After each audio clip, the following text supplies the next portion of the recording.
महत्त्वाचं नवीन ठाणे रेल्वे स्थानक या स्थानकाच्या कामाची पाहणी करण्यासाठी आलात। कितपत काम झालं आहे आणि कशा प्रकारे पुढे हे काम अजून फास्ट होणार आहे? मला माहिती असेल की या ठिकाणी 2005ला ज्यावेळेला मी महापौर असताना त्या ठिकाणी एक विजन डॉक्युमेंट आपण केलं होतं आणि त्याचबरोबर या ठिकाणी जो आपण या संदर्भामध्ये एक स्पेशल रिपोर्ट घेतला होता।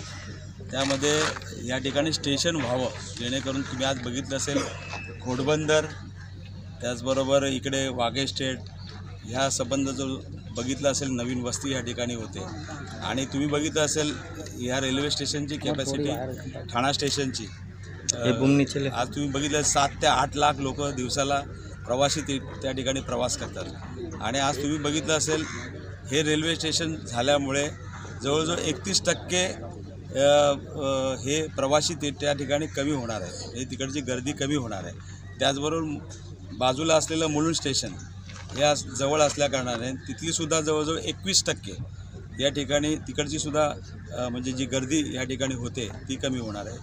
त्याचबरोबर आपण दिघा स्टेशन जे मंजूर केलं होतं आणि दिघा स्टेशन आता मला वाटतं लोकार्पणसुद्धा गेल्या महिन्यामध्ये झालं, ते दिघा स्टेशन त्याचबरोबर कळवा ऐरोली एलिव्हेटेड हा जो प्रोजेक्ट जो आहे त्या ठिकाणी दिघा स्टेशन पार्ट 1 झालं आहे। पार्ट 2मध्ये संपूर्ण कळव्यापासून एलिव्हेटेड जो हे रेल्वे ब्रिज वरती येणार आहे आणि जेणेकरून तो जर समजा झाला तर कल्याण, डोंबिवली, अंबरनाथ, बदलापूर इथल्या लोकांना मला वाटतं ठाणा स्टेशनला यायचं असेल किंवा नवी मुंबईला जायचं असेल तर मला वाटतं 40% गर्दी हे स्टेशन झाल्यामुळे कमी होणार आहे, जेणेकरून इथला भार कमी होईल।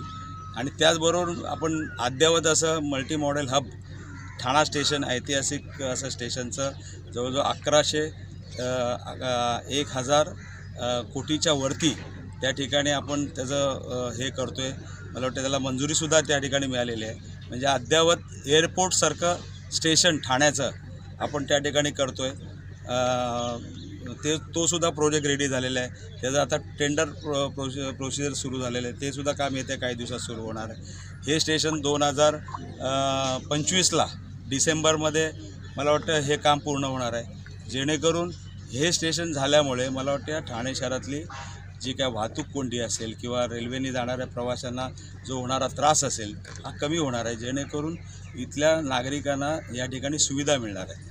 आज तुम्ही बघितलं असेल हा प्रोजेक्ट सुरू व्हायला उशीर काय झाला, जवळजवळ 13 वर्ष आम्ही कोर्टामध्ये हायकोर्टामध्ये यासाठी भांडतो आहे आणि 13 वर्षानंतर त्याला आता मला वाटतं स्थगिती उठली आणि आता ॲक्च्युअली कामाला सुरुवात झालेली आहे आणि हे काम मला वाटतं लवकरात लवकर पूर्ण होईल। आमचे रेल्वेचे अधिकारी आहेत, आमचे महानगरपालिकेचे अधिकारी आहेत, हे आश्वासन दिलेलं आहे की 2025 डिसेंबरपर्यंत हे रेल्वे स्टेशन तयार झालेलं असेल। या संपूर्ण बदलांमुळे म्हणजे पलीकडच्या बाजूला काही जागा ठेवणं गरजेचं आहे, जेणेकरून पुन्हा कधीतरी स्टेशन नवीन होण्यासाठी त्रास होऊ नये, त्याबद्दल काय सूचना दिली जातात? मला वाटतं त्यांना एक तर पहिली गोष्ट म्हणजे कनेक्टिव्हिटी, जे जुनं स्टेशन आहे ठाणे त्याची कनेक्टिव्हिटी करायला सांगितली, जेणेकरून अंडरपास जो आपण आता ज्ञानसाधना कॉलेजच्या इकडे केलेला आहे त्याची कनेक्टिव्हिटी त्या ब्रिजवरनं सॅटिसवरती कोपरी पूर्वला जाण्यासाठी ती कनेक्टिव्हिटी आपण त्यांना जॉईन करायला सांगितलेली आहे।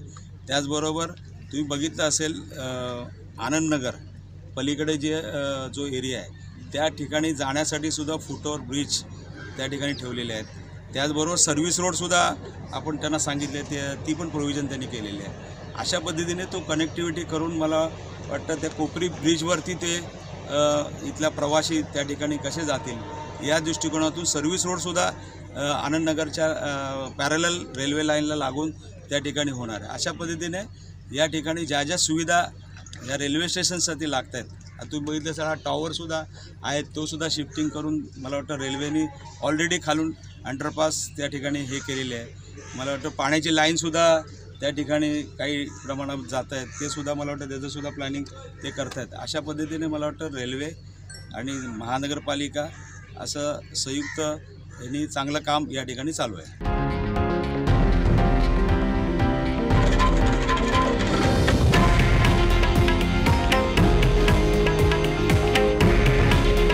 हे आहे देशातील नंबर 1 न्यूज नेटवर्क आणि आपण पाहत आहात TV9 मराठी. काळजी तुमची, हित महाराष्ट्राचं.